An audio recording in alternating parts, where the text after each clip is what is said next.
Օր 8-րդ, ինչպես տեսնում եք, արդեն լուգանի հատակը բետոնապատվել է, մինչ այդ տաքացվող հատակի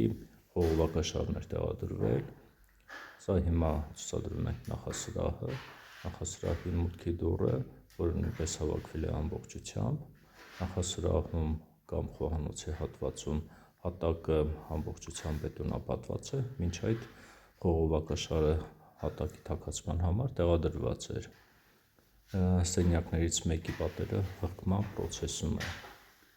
ամբողջ էլեկտրականությունը քաշվել է, տարրերը անցկացվել է, իսկ նախկին դռան հատվածը գիպսակարտոնով ամբողջովին փակվել է։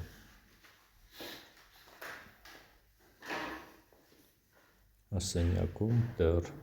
հարդարման աշխատանքները չեն սկսվել, այս ինչ որ ցույց է տրվում, դա նախկինում եղած դռան հատվածն է, որը փակվել է գիպսակարտոնով։ Սա անցկացված լարերն են, լարանոցներն են, բարդակները, ինչպես տեսնում եք, աշխատանքները